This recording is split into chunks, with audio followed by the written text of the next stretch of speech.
My name is Cassandra, Cassie for short. I'm 31 years old.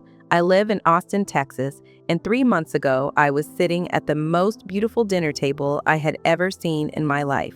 White roses everywhere, candlelight, the people I loved most in the world all around me, and my own mother picked up a microphone and destroyed me in front of all of them.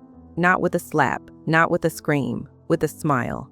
And that's the part that still gets me, because she smiled the whole time she did it, like she had been waiting years for that exact moment. And honestly, looking back now, I think she had.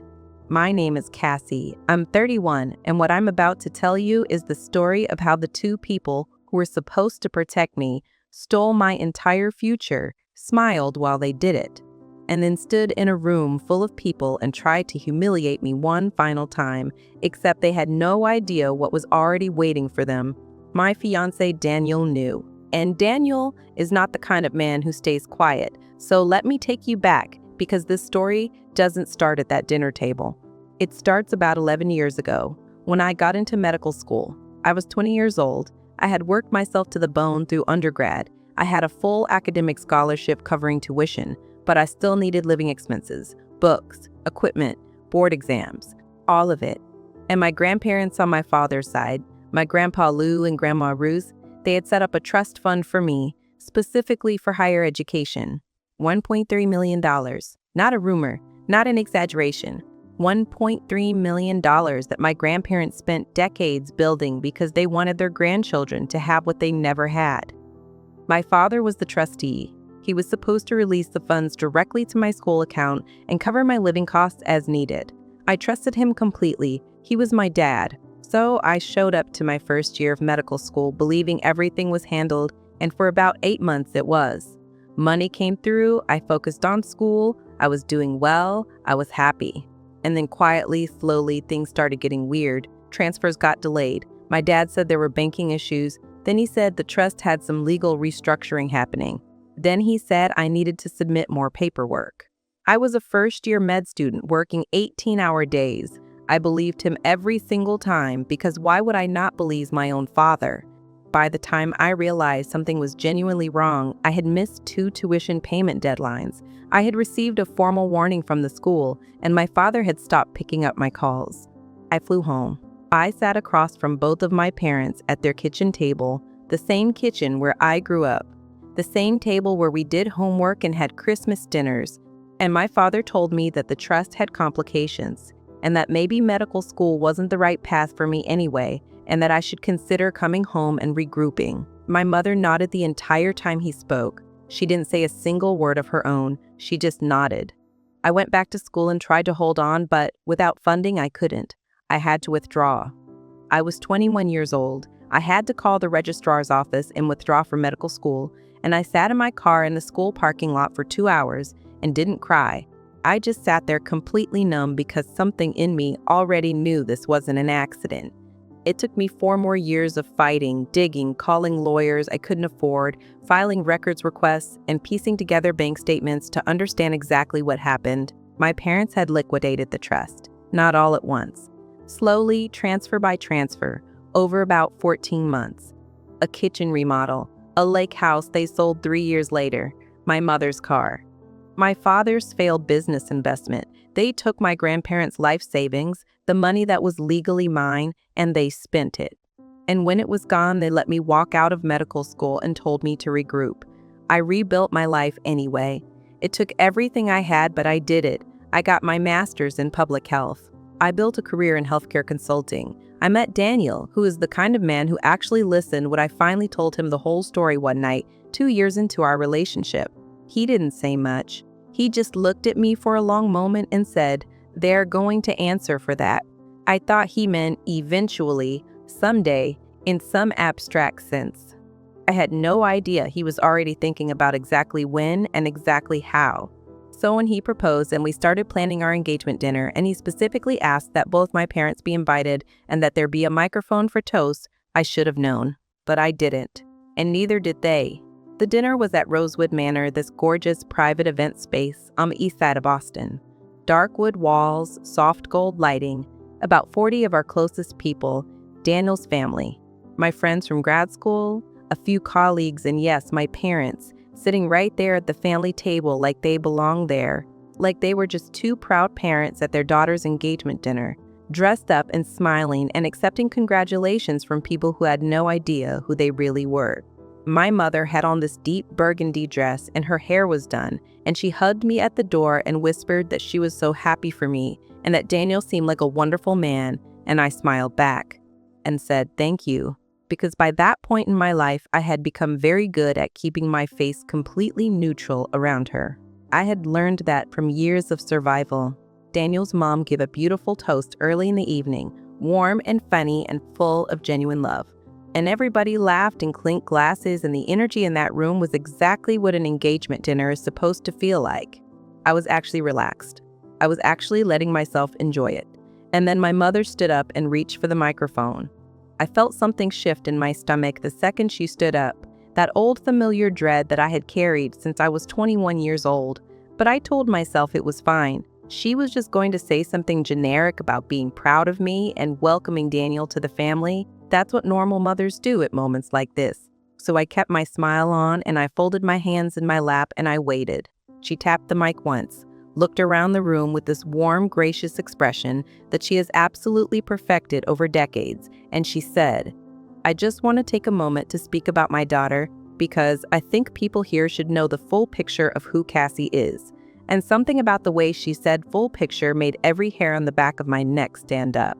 She talked about my childhood first, nice things, and the room was with her, nodding, smiling, and then she made this smooth little pivot, the way she always does, like a knife turning slowly, and she said, "Cassie has always had big dreams, maybe sometimes bigger than what was realistic. She started medical school, as some of you may know, and unfortunately that didn't work out."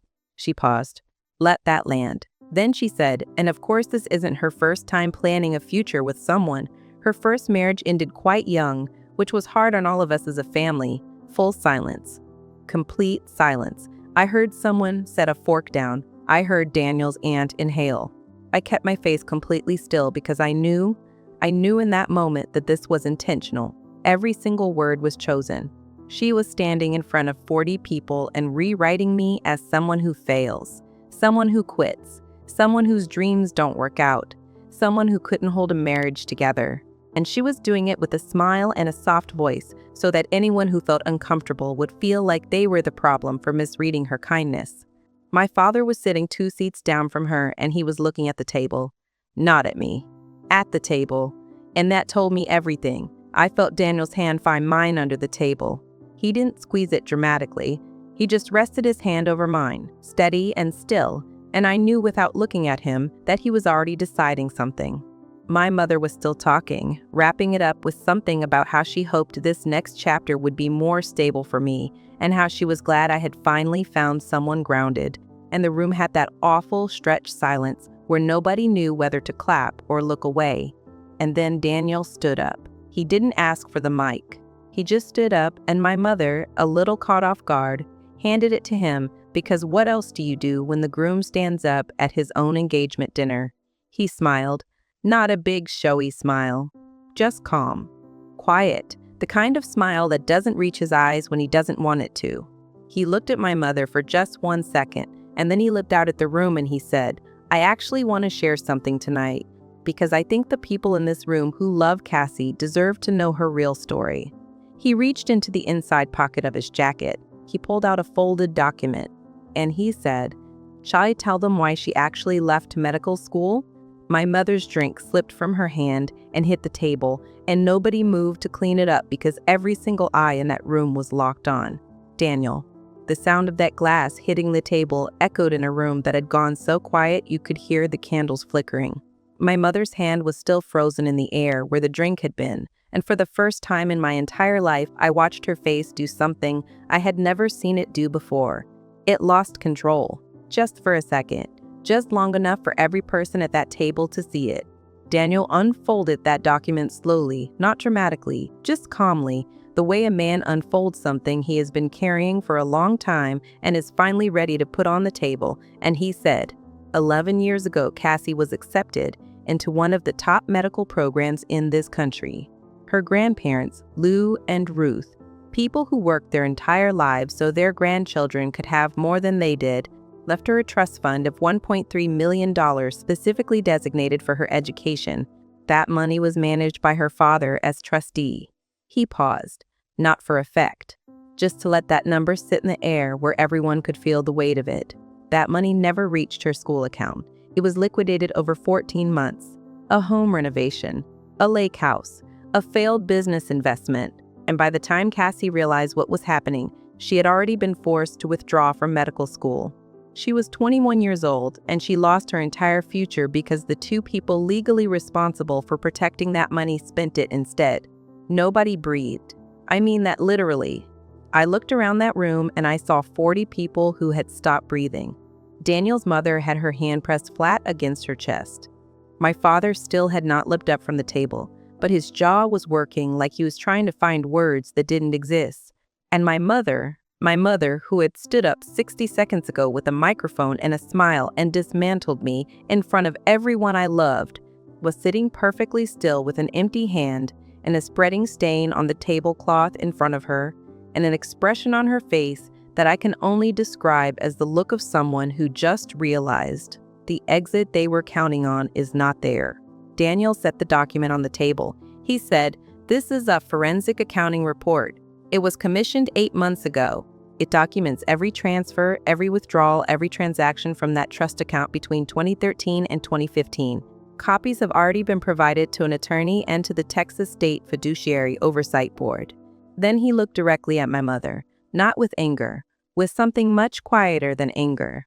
He said, "Cassie didn't quit medical school. It was taken from her. And I think the people who love her should know the difference." Then he set the microphone down gently on the table, sat back down next to me, and picked up his glass like he had just finished a completely normal toast. And the room just erupted, not in applause, not in chaos, but in that specific kind of noise that happens when 40 people all start processing something enormous at the exact same time. I heard Daniel's uncle say something sharp. I heard one of my grad school friends say my name. I heard my father push his chair back, and I sat completely still with my hands folded in my lap, and I felt something leave my body that I had been carrying for 11 years, this heavy, shapeless, exhausting thing that I had never been able to fully name, and I just let it go. My father tried to stand up and say something about context and misunderstandings, and that things were more complicated than they looked, and Daniel's older brother, who is an attorney, looked at him across the table and said very quietly, "I'd stop talking right now if I were you." My mother didn't say a single word. She picked up her purse. She stood up. She walked out, and not one person in that room called after her. 3 weeks later, my parents retained a lawyer. 2 weeks after that, Daniel's legal team responded with the full forensic report, the trust documents, and a formal civil claim for restitution.